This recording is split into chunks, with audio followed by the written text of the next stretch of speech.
explain the fraud to me. Satoshi's got 1 million coins. Satoshi actually, hold on, stop. Satoshi does not have 1 million coins. You can do the math. Anybody who understands Bitcoin already knows that that's a fallacy. You actually literally mathematically can prove that he would not have 1 million coins based on the number of miners that were in the network starting in March going through August of 2009. One would have to literally hit 154 days worth of blocks, hitting all blocks. That's 144 per day. He does not have 1 million coins.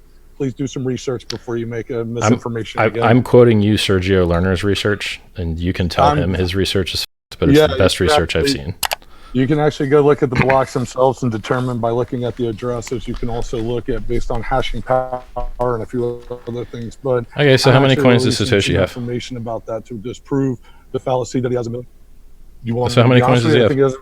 About 126,000 based on my math, based on the number of coins that I know he hit. But I'm just being honest with you based on math. That's fine. So what percentage of the total supply did he own at the end of the first year? I'd have to 50%, 40%. No, less than that, way less, because there was a lot of other people that were mining. Keep in mind, I was mining as well. No, but so I'll do this math for you because it's very simple math. It's 50 blocks per 10 minutes. Yeah, actually, it wasn't the first couple of blocks, but yeah, let's size point. Remember, there was time adjustment going from 1 to 35. Times 60. So 50 times 6 gets us BTC per hour. Hold on.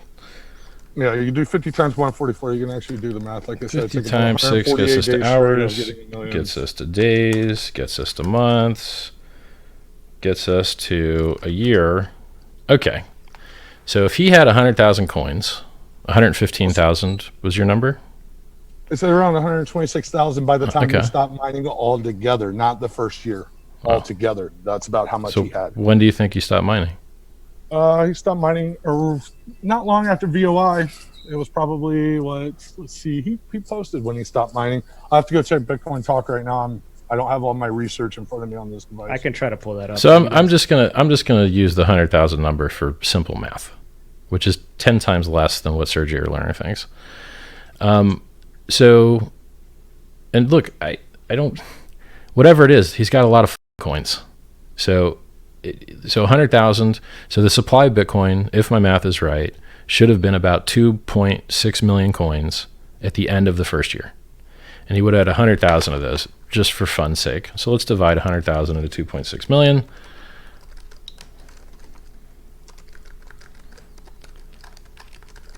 Okay, 4%. I don't think your number's right, but yeah, I don't think your number's right. So he owned 4% of the total supply. He owned 4% of the total supply. We have to wonder how much of the hashing power he basically had that first year, or in total, whatever we're talking. Okay, so let's attack this in a different way. So this argument that I was going to present to you works if you believe that Satoshi has 1 million coins. If you don't think he has 1 million coins, then I'll present the argument in a different way. If you make a piece of art, how much are you allowed to sell it for? Whatever the you want. You can sell it for whatever the you want, and people either buy it or they don't. So what if you build a car? What can you sell it for? Whatever the you want. What if what you can do whatever you want in a capitalist society, and if people like what your offer is and they accept it, everyone else has to shut up and off. Period. So there's cheap restaurants where you can get a burger for $1, and then there's expensive restaurants where you can get a burger for $25, and there's a 25x difference for a burger. This is the real world we're talking about. This really happens every day. $25 burger gets sold, $1 burger gets sold. But for some reason, there's a socialist bunch of cocksuckers all over the internet that thinks that they get to dictate the relationships that parties get to have between each other. You can't buy that thing. You can't participate in that network. You can't associate with those people because I don't like it. This is the cancel culture. This is people that try and get comedy shut down. This is people that try and get crypto shut down. There's people in the fiat. I agree with you on that. Yeah. So I am doing more to fight scams, more to improve security than all of these idiots that are out there screaming scam at me. Wait. You said more for security while you're built on someone else's platform. I'm going to have to disagree with you, champ. Let's do it. I'm ready. offense, but when you start talking about building on top of someone else's platform, remember that you're still vulnerable for any potential security flaws that exist on their platform. Yep. This includes whether or not a fork is successful, whether or not you have deviation from said fork, maintain various other tasks, including key structures, various things like that. So I agree with all that. From a software perspective, that statement would be false. I'm sorry on that one. You have to say that. Because I love to have this argument with you. When you're building on top of someone else's platform, you are directly dependent on them. Yes. This is also part of the problem with software in general because people rely on dependent libraries. So as we know, if you build on someone else's platform and you're deriving things from that platform, you are actually less secure because you have no control over the primary platform in which you're building on unless you're an active contributor. That's 100% not true. And I can prove to you that it's not true. Actually, hold on. Libra SSL, that Heartbleed thing that impacted everyone that said that they wouldn't be impacted. That wasn't Libra SSL. It was Open SSL that had Heartbleed. Sorry, my bad. You're right. Open SSL. Yeah. I'm sorry. But what I'm saying is everyone built upon that also suffered from the same vulnerability. And the same I know that. Happened to many chains, including Bitcoin. So what I'm saying is that saying that you're building on top of someone else's platform is more secure is a fallacy by definition. No, you're wrong, and I'm going to explain to you why you're wrong. Go ahead. Okay. In software, you have bugs. You always have bugs.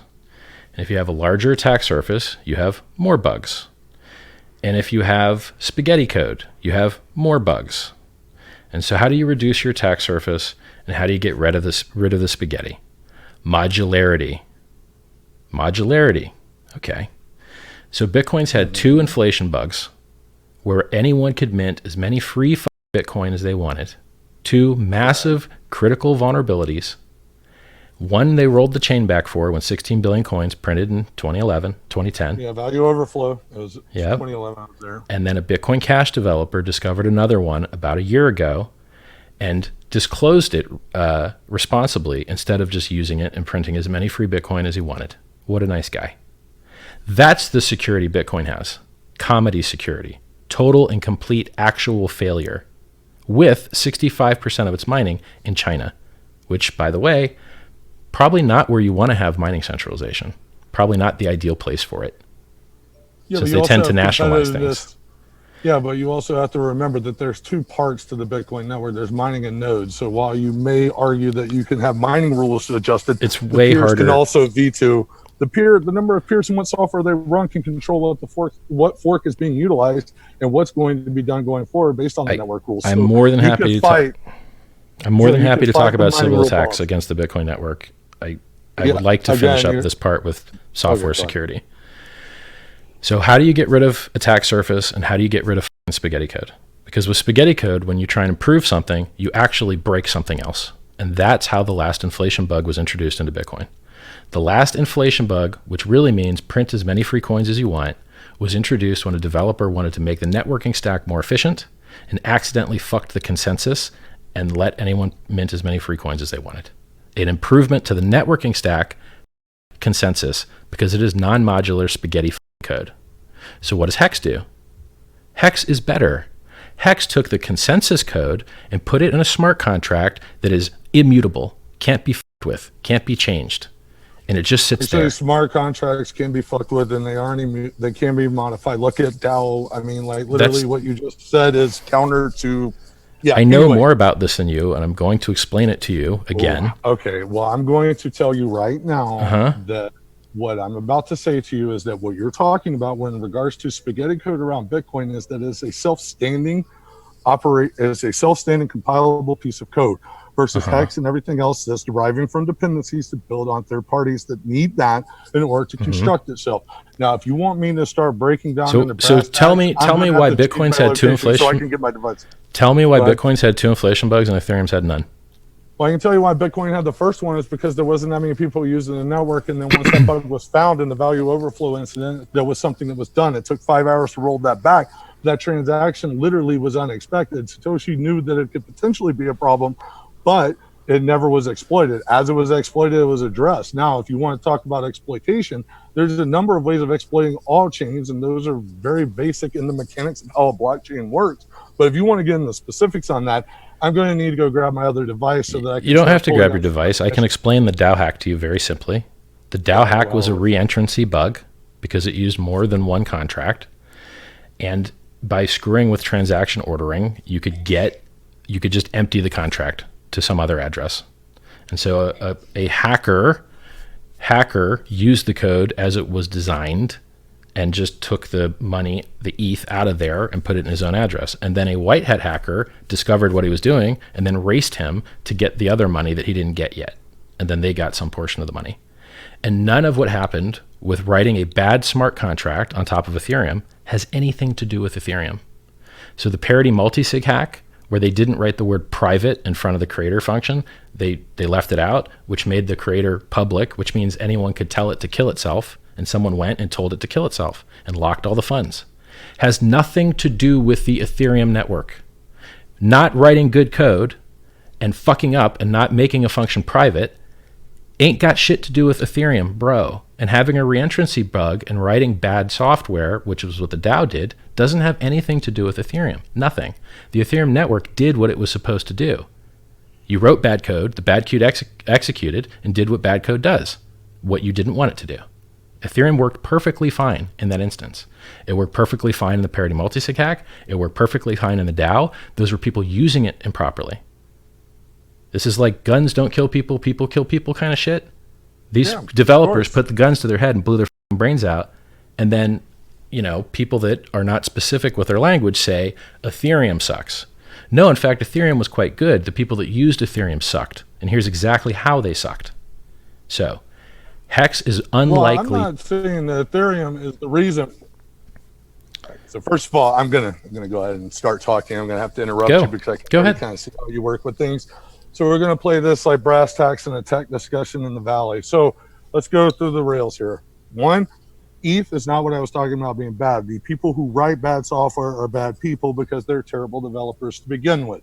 You can't fix stupid. You can't fix ignorance. That's not a money. Well, ignorance you can fix. Stupid you can't. That's not a money problem. The issue is that if you're a bad developer, you're going to write bad code. People run your bad code. They're going to have a bad time. I agree with all that. I agree with everything you said. Okay. Now, when you start talking about Bitcoin, you're talking about a different time frame in which people didn't quite understand the technology to begin with. This should happen a year ago, man. What's that? The last inflation bug happened a year ago. Yeah. Okay. Well, so Ethereum developers are better than Bitcoin developers overall. Now they are, but they didn't used to be. I think that we've got. Oh yeah, is that why you switched over? No. Just being a complete maximalist. No, well, not at all. Maximalism's a stupid idea anyway. Think about it. There's no Apache maximalist. There's nobody that only uses Apache-based web services and only subscribe to companies using Apache. I'm sorry, but that's dumb. That's a dumb idea. It's a dumb mindset. It's a dumb everything. I agree 100% with what he's saying. So because you use the right tool for the right job for what you're trying to accomplish. You would not go and try to build a house with just a screwdriver. You could. It would take you exponentially longer, but yeah, you shouldn't do those types of things. Everything's design trade-offs. Do you want to trade convenience for security? Do you want to trade security through throughput? And every one of these blockchains is somewhere on that spectrum. Do you want more features with more attack surface? There's trade-offs everywhere. So people should be allowed to choose which trade-offs they want. If you want high throughput with less security, you should be allowed to do that, and people should shut the fuck up and leave you alone and let you do that with their maximalist bullshit. Database. You really should use a database for most things. Blockchains are horrible. They're the worst, slowest, most expensive, shittiest database in the world. It's this simple. Do you want anonymity? Do you want to be able to perform transactions with privacy? Okay, Bitcoin does not have that. Doesn't have it. So you got to use something else. End of story. Do you want high throughput? Bitcoin doesn't have that. Do you want low fees? Bitcoin doesn't have that. Do you want fast transactions? Bitcoin doesn't have that. Okay, well, you know what? People want those things. So you got to use shit that's not Bitcoin. Period. And so you can't just program it to meet a spec, which Bitcoin doesn't even have a spec, but you also have to have it meet the bugs that were previously in the spec. Like, for instance, when they rolled back the chain to take out those 16 billion coins, it actually permanently reduced the supply of Bitcoin by 50 BTC because that block reward now doesn't exist. So that bug has to actually be programmed into the next client you would try to build, or you would break consensus. So correct. I also want to make sure that there's some understanding here. I am not a Bitcoin maximalist, so I want to make sure that that's out there. That while I am a fan and an advocate for Bitcoin, I'm also a fan and advocate of technology as a whole and using the right tool for the right job. There are some things about the maximalist movement, and by the way, I do want to say it was funny that you got Peter all pissed off and stuff like that. But because that dude's a dick. I'm sorry, but like he's he a gets dick. mad.